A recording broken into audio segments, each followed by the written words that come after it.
ಸಂರಕ್ಷಣಾ ಕಾಯ್ದೆಯ ನೆಪ ಇಟ್ಟುಕೊಂಡು ಕಲಂದರ್ಗಳ ಕೈಯಿಂದ ಕರಡಿ ಕಿತ್ತುಕೊಂಡು ವೈಲ್ಡ್ ಲೈಫ್ SOS ಸಂಸ್ಥೆ ಇಡೀ ಸಮುದಾಯವನ್ನ ಬೀದಿಗೆ ತಳ್ಳಿತು.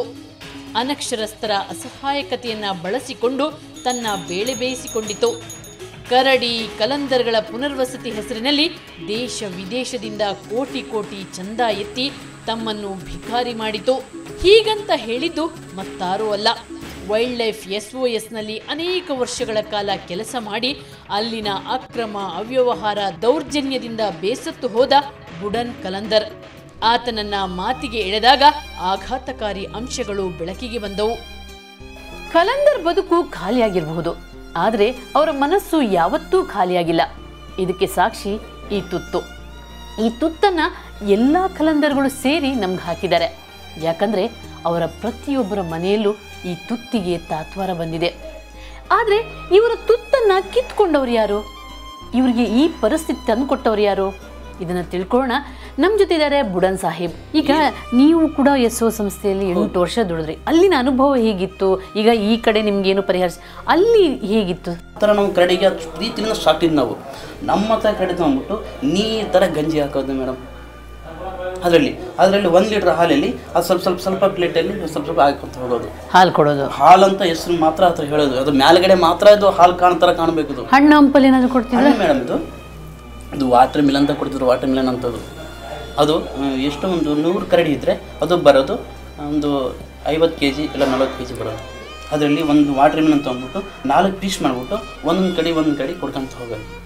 ಅದು ಮಧ್ಯಾಹ್ನ 1 ಗಂಟೆಗೆ. ಇದು ನನ್ನ ಕರಡಿ ಹೆಸರು ಜಾನ್ ಅಂತ. ಕರಡಿ ತೊಗೊಂಡು ಹೋಗ್ಬಿಟ್ಟು ಮೇಡಮ್ಗೆ ನನಗೆ ಪರ್ಮನೆಂಟ್ ಜಾಬ್ ಕೊಡ್ಬಿಟ್ಟು ಕರ್ಕೊಂಡು ಹೋಗೋದು. ಅಲ್ಲಿಂದ ಆಗಾಗೆ ಕರ್ಕೊಂಡು ಹೋಗ್ಬಿಟ್ಟು ನನಗೆ 2.5 ಸಾವಿರ ಸಂಬಳ. ಅವಾಗ ಬರೀ 2.5 ಸಾವಿರ ಸಂಬಳ. ನನಗೆ ಎಷ್ಟು ಕರಡಿ ನೋಡಬೇಕಿತ್ತು ಆ ಟೈಮಲ್ಲಿ? ನಾನು ಮೇಡಮ್ ನನ್ನ ಜೊತೆಗೆ ಇನ್ನೊಬ್ಬ ಹುಡುಗ ಇದ್ದ. ನಾವು ಇಬ್ಬರು ಸೇರಿ 30 ಕರಡಿ ಮೇಂಟೈನ್ ಮಾಡಬೇಕು. ಇಬ್ಬರೇ ಒಂದು ರೂಮಲ್ಲಿ ಮೇಡಮ್ 5-6 ಕರಡಿ ಮೇಡಮ್ ಕೂಡ ಆಗೋದು. ಎಷ್ಟು ದೊಡ್ಡ ರೂಮು? ಚಿಕ್ಕದು ಮೇಡಮ್, ಸಿಂಪಲ್ ಒಂದು ರೂಮ್. ಇದು ಒಂದು ಎಲ್ಲ ಸೇರಿ ಒಂದು 5 ಜನ ಕೂತ್ಬೋದು ನಾವು ರೂಮಲ್ಲಿ, ಅಷ್ಟೇ ಜಾಗ ಇರೋದು. ಆ ಟೈಮಲ್ಲಿ ನನಗೆ ಯಾವ ಕರಡಿ ಕಚ್ಚಿರ್ತೈತೆ, ಯಾವ ಕರಡಿ ಕಚ್ಚಿದೆ ಮೇಡಮ್. ನನಗೆ ನೋಡಿ ಮೇಡಮ್, ಈ ಥರ 2 ಬಳ್ಳಿಯನ್ನು ಕಟ್ಟಾಗಿದೆ. ಆಮೇಲೆ ಸೈಡ್ ಇಲ್ಲೆಲ್ಲ ಕಚ್ಚಿತ್ತು ನನಗೆ. ವಿದೇಶಿಯರೆಲ್ಲ ಬರ್ತಿದ್ರ, ಇವ್ರು ಯಾವ ರೀತಿ ಮೋಸ ಮಾಡ್ತಿದ್ರು ಮೇಡಮ್? ಅಲ್ಲಿಂದ ಔಟ್ ಆಫ್ ಸ್ಟೇಡಿಯಿಂದ ಇಂಗ್ಲೀಷರ್ ಅಂತ ಬರ್ತಿದ್ರು ಅವರು. ಅವರೇ ಮೇಡಮ್ ಜಾಸ್ತಿ ಫಂಡ್ ಎಲ್ಲ ಕೊಡೋದು, ಔಟ್ ಆಫ್ ಸ್ಟೇಡಿಯಿಂದ ಬರೋದು. ಇದು ಫಂಡ್ ರೈಸ್ ಮಾಡೋಕ್ಕೋಸ್ಕರನೇ ಈ ಕರಡಿಗಳನ್ನ ಇಟ್ಕೊಂಡು ನಮ್ಮ ಹತ್ರ ಅವರು ಯಾವ ಥರ ಕಳಿಸಿರೋಂಥ ದುಡ್ಡು ಕಲಂದರ್ ಫ್ಯಾಮಿಲಿ ಚೆನ್ನಾಗಿರಬೇಕು ಅಂತ ಅವ್ರು ಕಳಿಸೋದು. ಅಲ್ಲ, ನಿಮಗೆ ಈಗ 4,000 ಸಂಬಳ ಕೊಡ್ತೀವಿ, 3,000 ಸಂಬಳ ಇದೆ. ಬಟ್ ನಿಮಗೆ ಫಾರಿನ್ನಲ್ಲಿ ಲಿಸ್ಟಲ್ಲಿ ಯಾವ ರೀತಿ ತೋರಿಸ್ತಿದ್ರು? ಅಲ್ಲಿ 20,000 30,000 ಸಾಲಿ ತೋರಿಸೋದು. ಎಲ್ಲ ಕಡೆ ಸೀಸ್ ಮಾಡ್ಕೊಂಡು ಬರೋದು. ಈಗ ಭಿಕ್ಷೆ ಬೇಡುವಂತ ಪರಿಸ್ಥಿತಿ ಬೇಡ ಮೇಡಮ್. ಈಗ ನನಗೆ ಪರ್ಮನೆಂಟ್ ಜಾಬ್ ಕೊಡ್ತೀನಿ ಅಂದ್ಬಿಟ್ಟು ನಂಗೆ ಕರ್ಕೊಂಡು 8 ವರ್ಷ ಕೆಲಸ ಮಾಡಿದೆ. ನಾ ಯಾಕೆ ಹೇಳೋಕ್ಕೋಸ್ಕರ ನನಗೆ ಕೆಲಸ ತೆಗೆಸ್ಕೊಟ್ರು. ಈಗ ಯಾರು ಮೇಡಮ್ ಕೊಡ್ತಾರೆ ನಮಗೆಲ್ಲ? ನಮ್ಗೆ ಏನು ಮೇಡಮ್, ನಮಗೆಲ್ಲ ಎಷ್ಟೆಲ್ಲ ಮೋಸ ಮಾಡಿಬಿಟ್ರಲ್ಲ ವೈಲ್ಡ್ ಲೈಫ್ SOSನವರು. ನೋಡಿ, ಇವರ ಬದುಕನ್ನೇ ಕಿತ್ಕೊಂಡ ವೈಲ್ಡ್ ಲೈಫ್ SOS ಸಂಸ್ಥೆ ಆರಾಮಾಗಿದೆ. ಅವರಿಗೆ ಕರಡಿ ಬಗ್ಗೆ ಕನಿಕರನೂ ಇಲ್ಲ, ಕರಡಿಯ ವ್ಯಾಲ್ಯೂ ಗೊತ್ತಿಲ್ಲ. ಅದರ ವ್ಯಾಲ್ಯೂ ಗೊತ್ತಿದ್ದು ಬರೀ ಕಲಂದರ್ನವರಿಗೆ ಮಾತ್ರ. ಇವರು ಎಲ್ಲೂ ನೆಲೆಯೂರಿಲ್ಲ, ಇವರ ತಲೆ ಮೇಲೆ ಸೂರಿಲ್ಲ, ಆಸ್ತಿ ಪಾಸ್ತಿ ಮಾಡಿಯೇ ಇಲ್ಲ. ಕರಡಿ ಕುಣಿಸು, ಹೊಟ್ಟೆ ತುಂಬಿಸು. ಆದರೆ ಕೇಂದ್ರ ಸರ್ಕಾರ ಜಾರಿಗೊಳಿಸಿದ ವನ್ಯಜೀವಿ ಸಂರಕ್ಷಣಾ ಕಾಯ್ದೆ ಇವರ ಪಾಲಿನ ಯಮಪಾಶವಾಗಿ ಮಾರ್ಪಾಡಾಯಿತು. ಯಾಕೆ ಹಿಂಗೆ ಆಗ್ತಾ ಇದೆ ಅಂತಂದರೆ 2005 ಸುಮ್ಮನೆ ಇದ್ರು, 1-2 ಹಿಡಿತಾ ಇದ್ರು, ಸುಮ್ಮನೆ ಇದ್ರು. ಏಕದಮ್ 2006 2007 ನೋಡಿ, ಖಂಡಿತವಾಗ್ಲೂ 5 ಕರಡಿ ಹಿಡಿದ್ರು, 6 ಕರಡಿ ಹಿಡಿದ್ರು, 7 ಕರಡಿ ಹಿಡಿದ್ರು, ಇದೇ ಥರದ ನ್ಯೂಸು. ಅದ್ರ ಜೊತೆಗೆ ಎಷ್ಟು ಭಯಭೀತರಾಗ್ಬಿಟ್ರು ಅಂತಂದರೆ ನಮ್ಮ ಜನನೇ ಸ್ವಯಂ ಪ್ರೇರಿತರಾಗಿ ಹೋಗಿ ತೊಗೊಂಡೋಗಿ ಕರಡಿಗಳನ್ನ ಸರೆಂಡರ್ ಮಾಡೋಕ್ಕೆ ಶುರು ಮಾಡಿಬಿಟ್ರು. ಆ ಥರ ಸರೆಂಡರ್ ಮಾಡಿ ಯಾಕೆ ಸರೆಂಡರ್ ಮಾಡಿದ್ರು ಅಂದರೆ, ಒಂದು ಅಟ್ಲೀಸ್ಟ್ ಕೇಸ್ ಬೀಳಲ್ಲ ನಮ್ಮ ಮೇಲೆ, ಅಟ್ಲೀಸ್ಟ್ ಒಂದು 50,000 ಪರಿಹಾರ ಸಿಗುತ್ತೆ ಅಂತ. ಪರಿಹಾರದ ಇನ್ನೊಂದು ದೊಡ್ಡ ಕಥೆನೇ ಇದೆ. ಯಾರು ಕೇಸ್ ಜಡಿಸ್ಕೊಂಡ್ರು 50,000 ಪರಿಹಾರ ಕೊಟ್ಟಿದ್ದೀವ್ರು, 50,000 ಅದಕ್ಕೆ 4ರಷ್ಟು ಕೇಸ್ ಖರ್ಚಾಗಿದೆ. ಈ ಕಾಯ್ದೆಯ ಜೊತೆಗೆ ಕೆಲ ಸರ್ಕಾರೇತರ ಸಂಸ್ಥೆಗಳ ಪ್ರಬಲ ಲಾಬಿ ಇವರನ್ನ ಜೀವಚ್ಛವ ಮಾಡಿಬಿಟ್ಟಿತು. ಒಂದು ರೀತಿ ಒಪ್ಪಂದ ಮಾಡ್ಕೊಂಡು ಸರ್ಕಾರ ಅವ್ರ ಜೊತೆಗೆ ಶಾಮೀಲಾಗಿದ್ದು, ಅಧಿಕಾರಿಗಳು, ಗೌರ್ಮೆಂಟ್ ಅಧಿಕಾರಿಗಳು ಅವ್ರ ಜೊತೆ ಶಾಮೀಲಾಗಿದ್ದು ನಮ್ಮ ಬದುಕನ್ನು ಕಿತ್ಕೊಂಡ್ಬಿಟ್ರಿ ಮೇಡಮ್. ನಿಜ, ಕರಡಿಯನ್ನ ಕಾಡಿನಿಂದ ತಂದು ಮೂಗು ಕುಯ್ದು ಹಲ್ಲು ಕಿತ್ತು ಕುಣಿಸೋದು ತಪ್ಪು.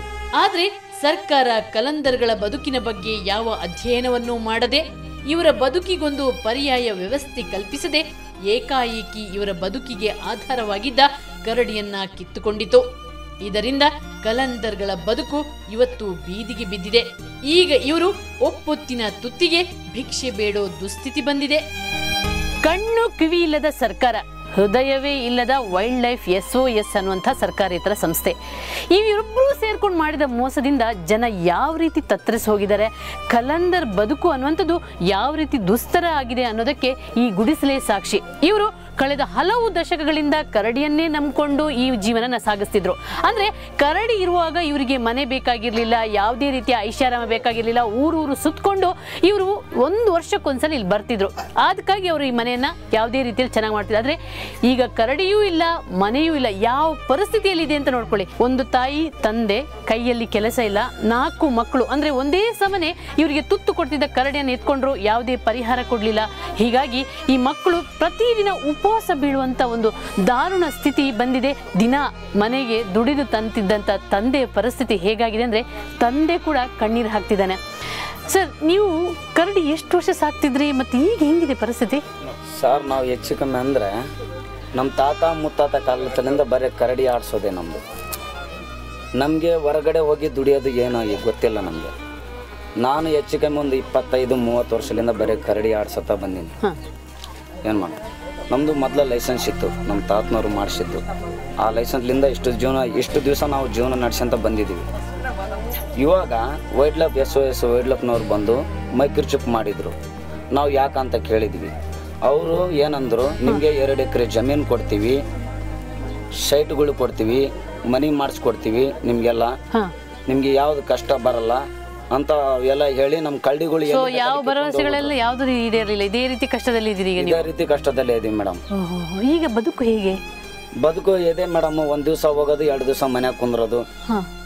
ಈಗ 4 ಮಕ್ಕಳಿದಾವೆ. 4 ಮಕ್ಕಳು ಸಾಕ್ಬೇಕಂದ್ರೆ ಕಷ್ಟ ಮೇಡಮ್. ಇವಾಗ ಹೇಗಿದೆ ಅಂದ್ರೆ ಈಗ ಇರೋ ಒಂದು ಸಣ್ಣ ಅಂಗೈಯಷ್ಟು ಅಗಲದಲ್ಲಿ ಒಂದು ಚಿಕ್ಕದೊಂದು ಮನೆ ಕಟ್ಕೊಂಡು ಕೊಡ್ತಿದ್ದಾರೆ. ಆದರೆ ಈ ಮನೇನು ಇವರಿಗೆ ಶಾಶ್ವತ ಅಲ್ಲ. ಯಾವಾಗ ಬೇಕಾದರೂ ಸರ್ಕಾರ, ಯಾಕಂದರೆ ಸರ್ಕಾರ ಕಣ್ಣು ಇಲ್ಲ, ಕಿವಿನೂ ಇಲ್ಲ, ಹೃದಯನೂ ಇಲ್ಲ, ಯಾವಾಗ ಬೇಕಾದರೂ ಬಂದು ಕಿತ್ಕೊಳ್ಬೋದು. ಅಂಥ ಒಂದು ದುಸ್ತರ ಬದುಕನ್ನು ಈ ಕಲಂದರ್ ಅವರು ಸಾಗಿಸ್ತಿದ್ದಾರೆ. ಅಂದರೆ ಇದು ಬರೀ ಇವರಿಂದಾಗಿದೆಯಲ್ಲ, ಕರಡಿಯಿಂದಾಗಿದೆಯಲ್ಲ, ಇದು ಸರ್ಕಾರ ಇವರಿಗೆ ಮಾಡಿದಂಥ ನೇರ ಮೋಸದಿಂದಾಗಿರುವಂಥ, ನಿರ್ಲಕ್ಷ್ಯದಿಂದಾಗಿರುವಂಥ ಪರಿಸ್ಥಿತಿ ಇದು. ಒಲೆಗೆ ಹಾಕಲು ಬೆಂಕಿ ಇಲ್ಲ, ಯಾಕಂದರೆ ಬೆಂಕಿ ಹಾಕಬೇಕಾದ್ರೆ ಅಕ್ಕಿ ಬೇಕು. ಅಕ್ಕಿಗೂ ತಾತ್ವರ ಬಂದಿದೆ. ಅಂದ್ರೆ ಇವರಿಗೆ ಪ್ರತಿದಿನ ಬೆಂಕಿ ಹಾಕಕ್ಕೂ ಕೂಡ ಶಕ್ತಿ ಇಲ್ಲ. ಅಂದ್ರೆ ದುಡಿಯೋಕೆ ಯಾವುದೇ ರೀತಿಯ ಒಂದು ಮೂಲವೇ ಇಲ್ಲ.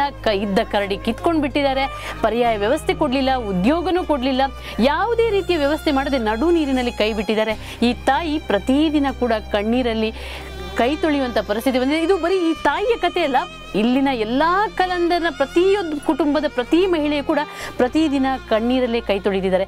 ಯಾವ ಪರಿಸ್ಥಿತಿಯಲ್ಲಿದ್ದೀರಾ? 4 ಮಕ್ಕಳು ಉಪವಾಸ ಬೀಳುವಾಗ ನಿಮ್ಗೆ ಏನು ಅನಿಸ್ತಾ ಇದೆ? ಮತ್ತು ಉಪವಾಸ ಬೀಳುತ್ತಾರೆ ಸರ್. ನಮ್ಮ ಯಜಮಾನ್ರು ಅದೇ ಕೆಲಸದಲ್ಲಿ ಕಳ್ಳಿ ಹಿಡ್ಕೊಂಡು ಹೋಗೋದು, ದುಡ್ಕೊಳೋದು, ಬರೋದು, ನಮಗೆ ಊಟ ಕೊಡ್ತಿದ್ರು. ಈಗ ಊಟಕ್ಕೂ ಕಷ್ಟ ಆಗ್ಬಿಟ್ಟಿದೆ. ಊಟಕ್ಕೆ ಕಷ್ಟ, ಬಟ್ಟೆಗೆ ಕಷ್ಟ, ಹಬ್ಬ ಉಣಿ ಬಂದ್ರೂ ಕಷ್ಟ ನಮಗೆ.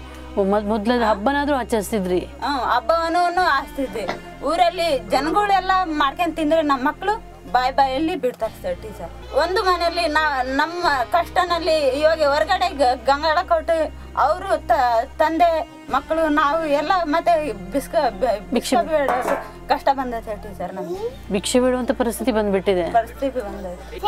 ಅಂದ್ರೆ ಅದೇ ತಾಯಿ ಹೇಳೋ ಪ್ರಕಾರ ಭಿಕ್ಷೆ ಬೇಡುವಂತ ಪರಿಸ್ಥಿತಿ ಬಂದಿದೆ. ಕೆಲವರಂತೂ ಯಾವ ಪರಿಸ್ಥಿತಿಯಲ್ಲಿಂದ ಅಂದ್ರೆ ನಿಮ್ಗೆ ತೋರಿಸ್ತೀನಿ. ಕರಡಿ ಇಲ್ಲ, ಮೊದಲು ನಮ್ಮ ಹತ್ರ ಕರಡಿ ಇತ್ತು, ಕರಡಿ ಫೋಟೋ ಹಿಡ್ಕೊಂಡು ಕಣ್ಣೀರು ಹಾಕೊಂಡು ಭಿಕ್ಷೆ ಬೇಡುವಂತ ಪರಿಸ್ಥಿತಿ ಈ ಕಲಂದರ್ನವರ ಬದುಕಿಗೆ ಬಂದಿದೆ.